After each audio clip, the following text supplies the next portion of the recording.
은영은 30년 동안 석공저간 도구에 불과했다.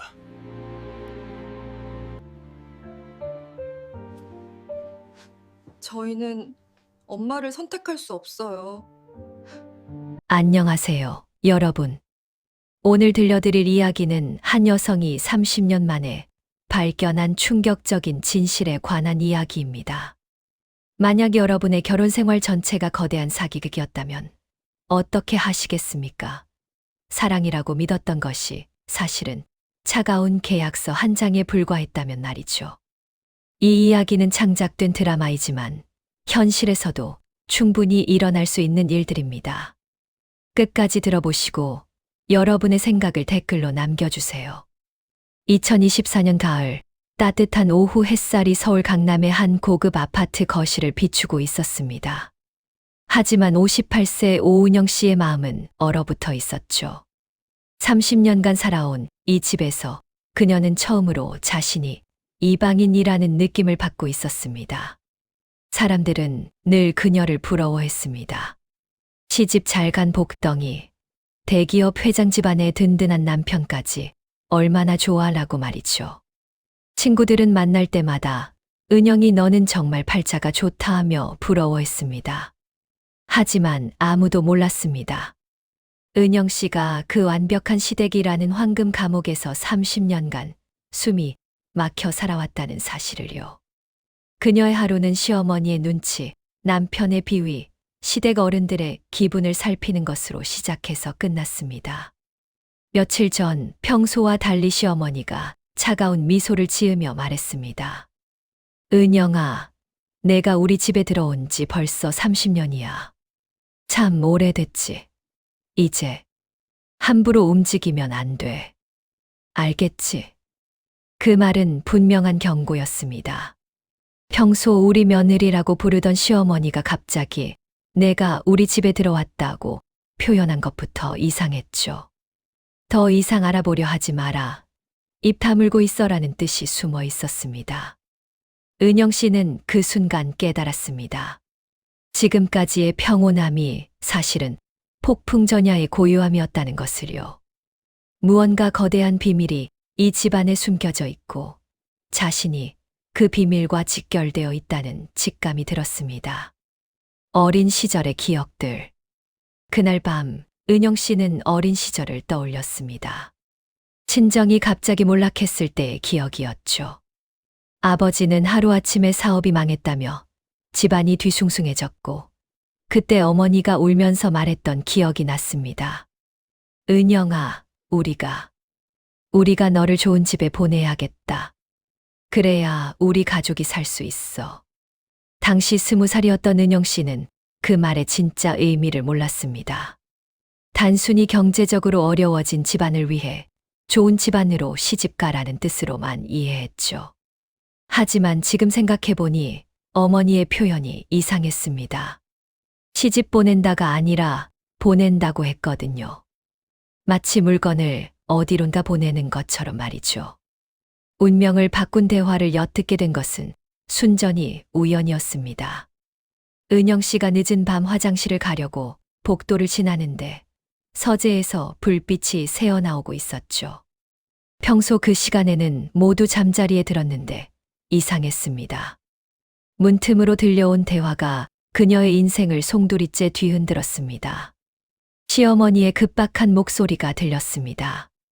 민준아, 그 서류들. 은영이한테는 절대 보이면 안 돼. 30년 전 내 아버지가 만든 그 계약이 드러나면 우리는 정말 끝이야. 지금까지 우리가 쌓아온 모든 게 무너져. 남편 민준의 차분한 대답이 이어졌습니다. 걱정 마세요, 어머니. 은영은 절대 모를 겁니다. 30년간 아무것도 의심하지 않고 살았는데 이제 와서 뭘 알겠어요? 그래도 조심해야 해. 요즘 은영이 눈빛이 예전과 달라. 뭔가 의심하고 있는 것 같아. 그럼 더 확실하게 막아야겠네요. 은영이가 절대 진실에 접근할 수 없도록. 계약 30년 전. 진실. 은영 씨는 귀를 의심했습니다. 자신의 결혼 생활 전체가 거대한 설계의 일부였다는 끔찍한 예감이 들기 시작했죠. 손이 떨려서 문고리를 잡을 수가 없었습니다. 다음 날 정기건강검진을 받으러 병원에 갔을 때 더욱 기괴한 사실이 드러났습니다. 접수를 하는데 간호사가 이상한 말을 했습니다. 은영님, 진료 기록은 항상 시댁으로 자동 공유되는 걸로 되어 있어요. 서명하신 동의서에 따라서 말이에요. 제가요? 그런 걸 언제 서명했다고요? 기억이 전혀 없는데요. 네, 여기 보시면 회장님이 직접 가져오셨다고 기록되어 있어요. 2024년 1월에 서명하신 걸로 되어 있습니다. 은영 씨는 1월을 떠올려 봤습니다. 그때 독감에 걸려서 며칠간 알아 누워 있었죠. 의식이 몽롱할 때 시아버지가 뭔가 서류에 서명하라고 했던 기억이 희미하게 났습니다. 그때는 단순한 보험 서류인 줄 알았는데 혹시 다른 동의서도 더 있나요? 간호사가 컴퓨터를 확인하더니 놀란 표정을 지었습니다. 이상하네요. 은영님 명의로 된 동의서가 정말 많아요. 진료 기록 공유, 응급 상황 시 의사결정권 위임, 정신과 상담 기록 공유. 이런 것들까지 다 되어 있어요. 그 순간 은영 씨는 소름이 돋았습니다. 자신도 모르는 사이에 시댁이 자신의 몸, 기록, 심지어 정신 상태까지 모두 통제하고 있었던 것입니다. 집으로 돌아온 은영 씨는 평소와 다른 시선으로 주변을 살펴봤습니다. 그러자 지금까지 보이지 않았던 것들이 보이기 시작했죠. 거실 구석에 있는 작은 카메라, 자신의 방 전화기에 연결된 수상한 장치, 심지어 자신의 핸드폰에도 모르는 앱이 설치되어 있었습니다. 확인해 보니 위치 추적과 통화 녹음 기능이 있는 앱이었죠. 이제 은영 씨는 깨달았습니다. 자신이 30년간 며느리가 아니라 감시 대상이었다는 사실을요. 저녁 식사 시간, 시어머니가 평소와 다르게 은영 씨를 유심히 관찰했습니다. 은영아, 요즘 어디 다른데 나가지는 않지? 괜한 사람들 만나서 쓸데없는 얘기 듣고 그러면 안 돼. 어머니, 저는 항상 집에만 있는데요. 그래, 그게 좋아.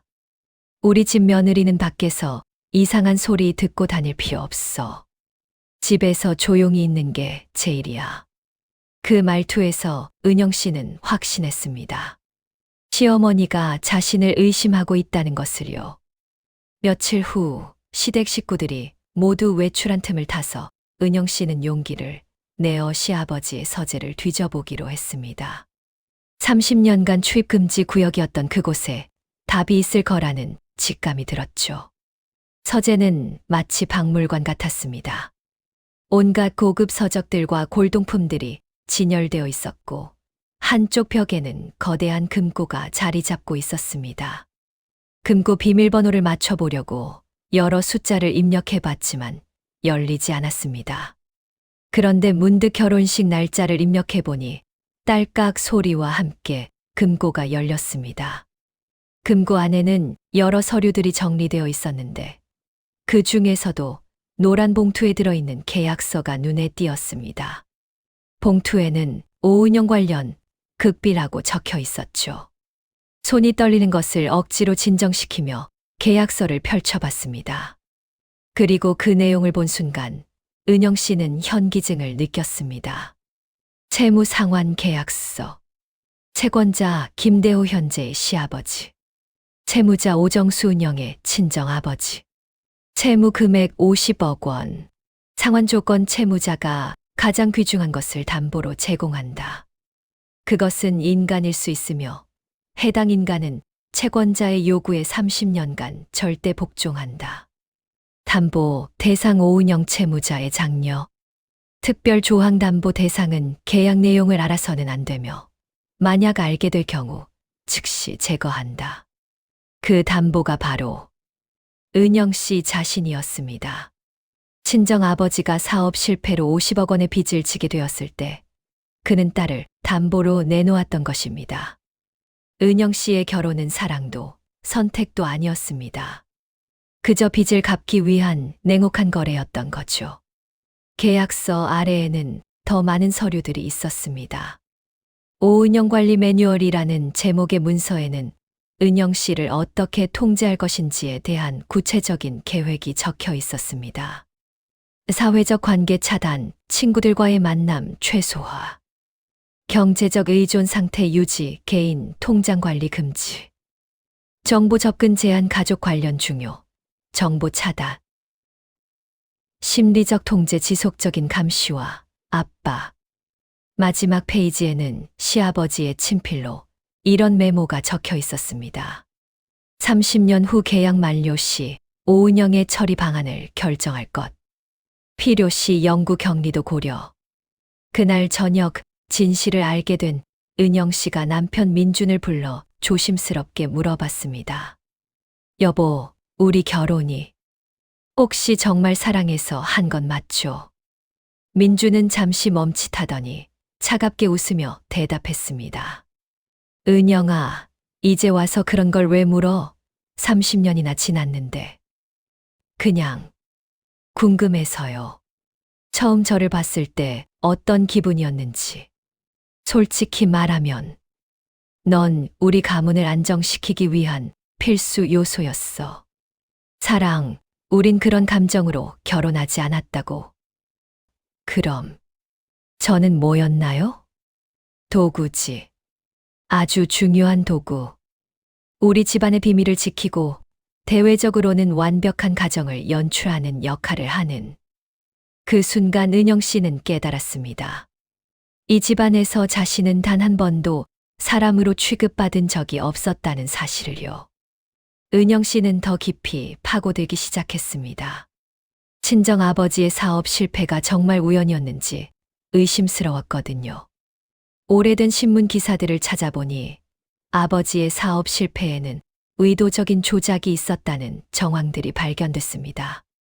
당시 아버지가 투자한 사업들이 모두 시아버지와 연관된 회사들이었고, 그 회사들이 동시에 망한 것도 우연치고는 너무 완벽했습니다. 더 충격적인 것은 어릴 적 기억이었습니다. 친정 창고에서 아버지와 은밀히 대화를 나누던 선비 같은 남자가 있었는데, 그 남자의 정체를 확인한 순간 은영 씨는 숨이 멎었습니다. 그 남자가 바로 젊은 시절의 시아버지였던 것입니다. 시아버지는 은영 씨가 어릴 때부터 그녀를 관찰하고 있었던 겁니다. 아버지의 사업 실패도 은영 씨와의 결혼도 모두 시아버지의 치밀한 계획 안에서 이뤄진 일이었죠. 은영 씨는 시어머니가 처음 자신을 만났을 때의 반응을 떠올렸습니다. 당시에는 단순히 까다로운 시어머니라고 생각했지만 지금 생각해보니 그 눈빛이 사람을 보는 눈이 아니었습니다. 시어머니 방을 몰래 수색해보니 서랍 깊숙한 곳에서 일기장을 발견했습니다. 그 일기장에는 충격적인 내용이 적혀 있었죠. 1994년 3월 15일, 오늘 새로운 며느리가 들어왔다. 아니, 정확히는 물건이 배달되었다고 해야겠다. 남편의 계획대로라면 이 여자는 30년간 우리 집안의 비밀을 지키는 역할을 할 것이다. 1995년 8월 3일 은영이 임신했다. 계획대로 진행되고 있다. 아이가 있으면 더욱 확실하게 묶어둘 수 있을 것이다. 2010년 12월 20일 은영이 가끔 의심스러운 눈빛을 보인다. 더욱 철저히 관리해야겠다. 시어머니 역시 모든 사실을 알고 있었고 자신의 안위를 위해 은영 씨를 집안의 희생양으로 받아들였던 것입니다. 가장 충격적인 것은 자신의 두 자녀마저도 진실을 알고 있었다는 사실이었습니다. 큰딸 수진이 18세의 방에서 발견한 메모에는 이렇게 적혀 있었습니다. 엄마는 우리 가족이 아니다. 할아버지가 사온 관리 대상일 뿐이다. 아빠가 말했듯이 엄마에게는 절대 진실을 말하면 안 된다. 둘째 아들 준호 25세는 더욱 직접적이었습니다. 은영 씨가 추궁하자 이렇게 말했습니다. 엄마, 저희는 어릴 때부터 알고 있었어요. 엄마가 우리 진짜 가족이 아니라는 걸. 할아버지가 어떤 목적으로 엄마를 데려온 건지도 알고 있고요. 그럼 너희들도 나를. 죄송해요, 엄마. 하지만 저희는 이 집안의 일원으로 살아야 해요. 엄마를 선택할 수는 없어요. 마지막으로 은영 씨가 남편에게 물었습니다.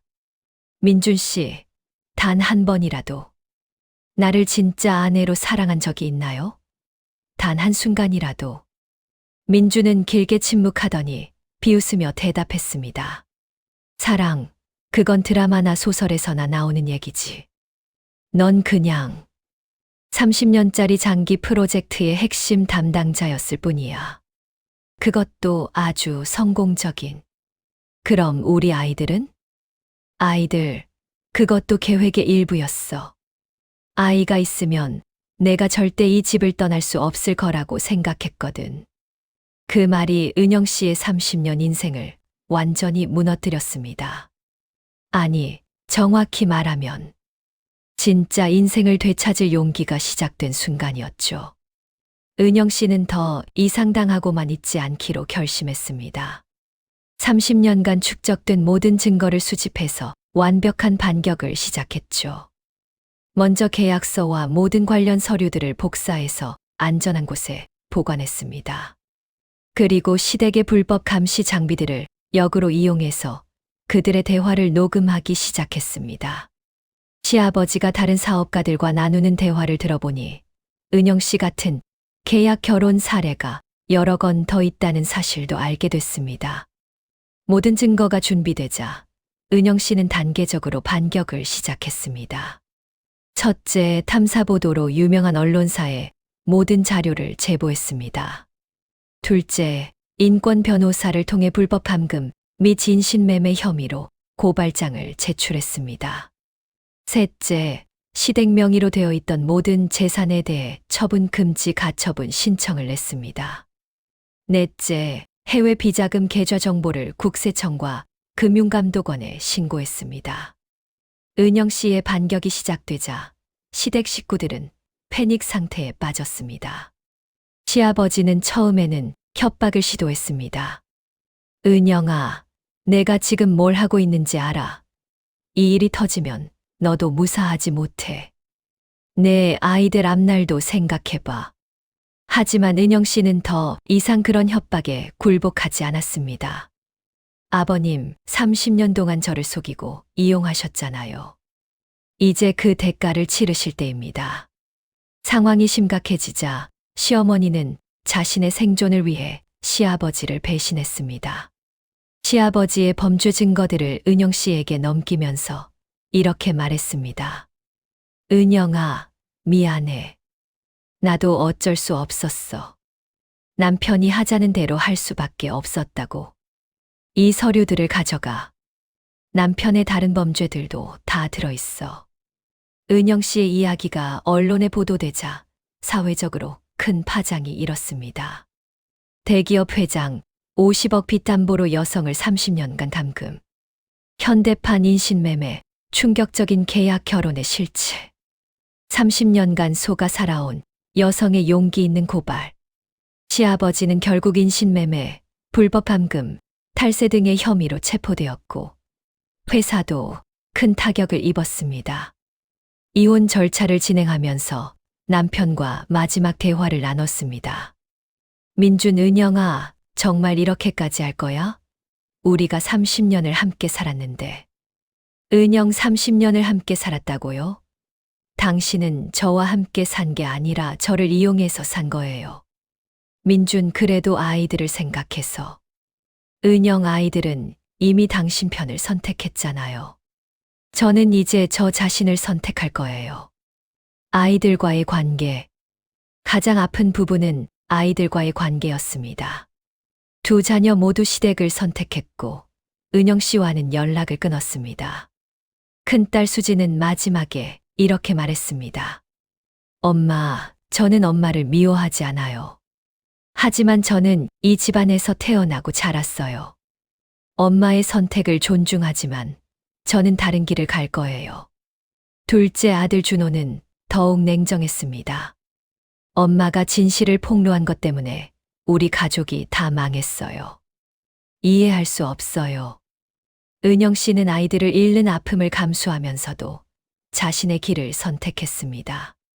이혼이 성사된 후 은영 씨는 위자료와 재산 분할로 받은 돈으로 서울 근교의 작은 꽃집을 열었습니다. 30년간 시댁의 그늘에 가려져 있던 그녀가 처음으로 자신만의 공간을 갖게 된 것이었죠. 꽃집 이름은 늦은 봄이었습니다. 늦게 피어도 아름다운 꽃들처럼 늦게 시작해도 의미 있는 인생을 살겠다는 의미였습니다. 꽃집을 운영하면서 은영 씨는 새로운 사람들을 만났습니다. 단골 손님들, 꽃 도매업체 사장님들, 근처 상인들. 30년 만에 처음으로 오은영이라는 이름으로 사람들과 관계를 맺기 시작했습니다.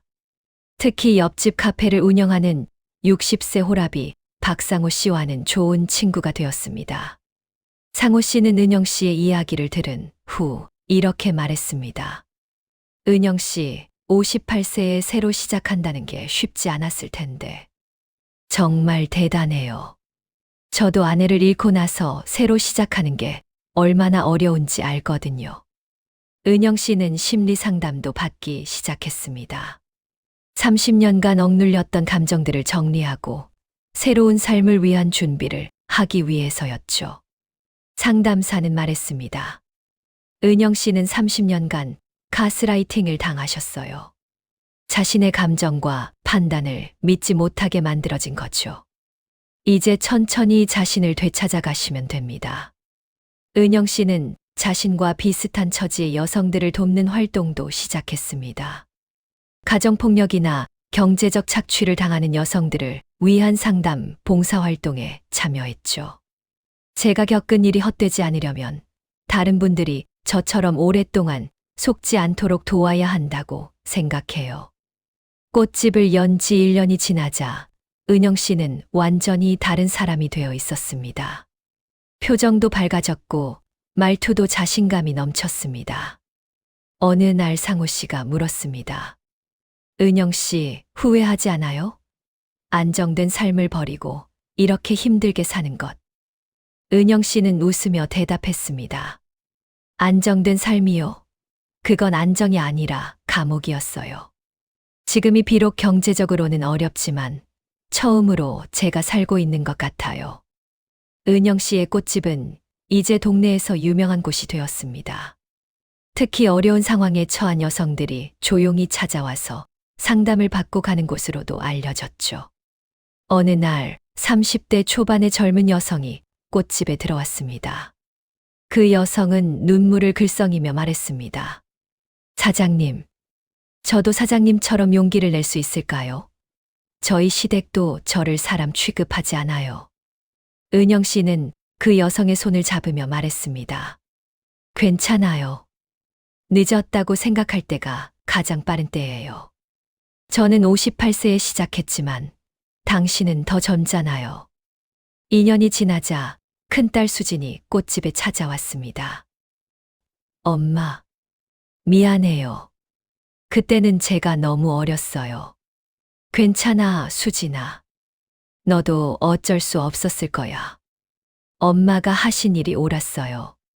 할아버지가 감옥에 간 후에야 우리 가족이 얼마나 비정상적이었는지 깨달았어요. 비록 완전한 화해는 아니었지만 적어도 서로를 이해하려는 노력을 시작할 수 있었습니다. 3년째 되는 해, 은영 씨는 상호 씨와 새로운 관계를 시작했습니다. 이번에는 진짜 사랑이었죠. 은영 씨, 저와 함께 새로운 인생을 시작해 보시겠어요? 상호 씨, 저는 이미 새로운 인생을 시작했어요. 이제는 그 인생을 누군가와 나누고 싶어요. 진실의 힘. 여러분, 오은영 씨의 이야기가 우리에게 주는 교훈은 무엇일까요? 첫째, 아무리 가까운 사이라도 맹목적으로 믿어서는 안 된다는 것입니다. 가족이라는 이름으로 포장된 착취와 통제가 얼마나 무서운지 보여주는 사례죠. 둘째, 자신의 인생에서 일어나는 일들에 대해 항상 의문을 가져야 한다는 것입니다. 이상하다고 느끼는 직감을 무시하지 말아야 해요. 셋째, 진실을 알게 되었을 때 용기 있게 행동해야 한다는 것입니다. 은영 씨처럼 모든 것을 잃을 수도 있지만 그보다 더 소중한 자기 자신을 되찾을 수 있습니다. 나이는 숫자일 뿐. 58세의 새로운 인생을 시작한 은영 씨의 이야기는 우리에게 희망을 줍니다. 나이가 많다고 해서 변화를 포기할 필요는 없다는 것을요. 인생은 60부터라는 말이 있습니다. 진정한 자유를 찾은 은영 씨의 앞날이 더욱 기대되는 이유입니다. 혹시 여러분 중에서도 은영 씨와 비슷한 상황에 있는 분이 계신가요? 아니면 주변에 그런 분이 있으신가요? 기억하세요.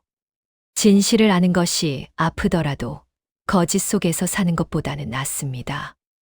그리고 변화는 언제든 가능합니다. 구독과 좋아요, 알림 설정 잊지 마시고 여러분의 소중한 댓글로 응원해 주세요. 여러분의 이야기도 언제든 환영합니다. 지금까지 시니어 스토리텔링이었습니다. 오늘도 시청해 주셔서 감사합니다. 진실은 아프지만 거짓보다는 아름답습니다.